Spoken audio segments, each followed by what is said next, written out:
عائشہ بات کر رہی ہوں. میں کوئٹہ سے بلانگ کرتی ہوں. پرائم منسٹر عمران خان صاحب سے بات کرنی. جی عائشہ بولیں. جی خان صاحب، پہلی بات تو یہ کہ آپ کی عوام آپ سے بہت پیار کرتی ہے. ان کے ایون بچے بھی آپ سے بہت پیار کرتے ہیں. آپ جو اقدامات کر رہے ہیں ہمیں آپ پہ پورا بھروسہ ہے. لیکن مسئلہ اتنا بڑا ہے کہ کہیں سنوائی نہیں ہوتی ہے. میں بیوہ ہوں، میری والدہ بھی بیوہ ہے اور کوئی میرا بہن بھائی نہیں ہے. 3 سال کا میرا بیٹا ہے. 65 سال کی ٹیچنگ کی کمائی سے میری والدہ نے سنگل سٹوری گھر بنایا DH ریبر میں، لاہور میں، اور اس کو 2019 میں کرائے پہ ہم نے دیا. وہ انہوں نے قبضہ کر لیا. SSP کا بھائی تھا شیخ عمر صاحب نے میرا 2020 میں دسمبر میں میرا قبضہ چھڑوایا. اللہ تعالیٰ انہیں صحت تندرستی دے، عزت دے. لیکن وہ بندہ نتیجے میں مجھے 5 لاکھ کا مقروض کر کے چلا گیا. شیخ عمر صاحب نے ہدایت کی تھی کہ ان کا مسئلہ حل کروائیں، لیکن ان کی ٹرانسفر ہو گئی. جو نئے CCPO صاحب تھے انہوں نے بھی ہدایت کی. اب وہ صرف اب تک جو ہے ہدایت ہی چل رہی ہے. SSP کے بھائی ہونے کے ناطے کوئی مسئلہ حل نہیں ہوا.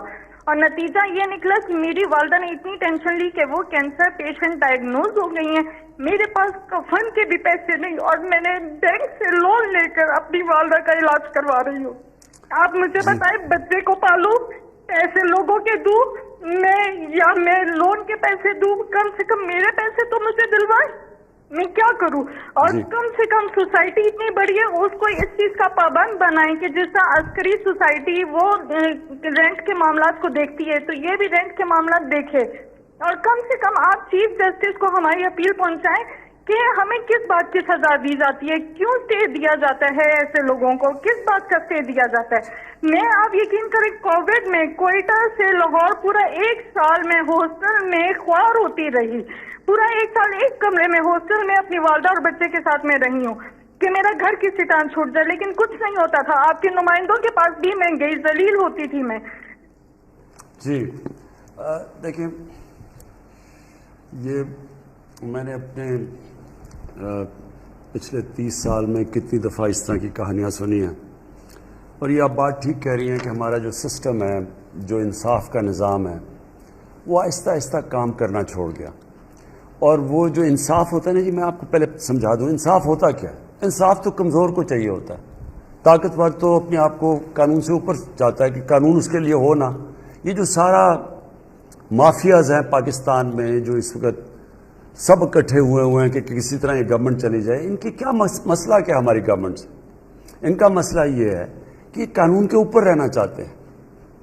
اور اگر یہ قانون کے اوپر رہتے ہیں تو یہ ملک آگے اس لیے نہیں بڑھ سکتا کیونکہ کوئی بھی دنیا میں جس ملک میں قانون کی حکمرانی نہیں ہوتی وہ ملک آگے نہیں بڑھ سکتا. جتنے بھی ملک آگے بڑھے ہوئے ہیں، کیونکہ جس کا بھی واسطہ پڑا ہے باہر ایڈوانس سویلائزڈ ترقی یافتہ ملکوں کو دیکھنے کا، تو ان میں ایک چیز ہوتی ہے قانون کی حکمرانی. کوئی قانون کے اوپر نہیں. وہاں مافیاز نہیں کام کر سکتے، وہاں قبضہ گروپ نہیں چل سکتا، وہاں آپ کو سفارشیں نہیں چاہیے ہوتی. آپ کو پرائم منسٹر کو ٹیلی فون کر کے نہیں بتانا پڑتا کہ جی میرے گھر کے اوپر قبضہ ہوا ہے اور کسی طاقتور نے، اور ہم ہیں بھی، اور اگر کوئی آدمی بھی نہیں ہے گھر میں مدد کرنے والا تو ان کا کیا بنتا ہے. یہ ساری جو جنگ ہے، جو اس کے لیے میں پولیٹکس میں آیا تھا، انصاف کی تحریک اس ملک میں کمزور کی حفاظت کرنے کے لیے.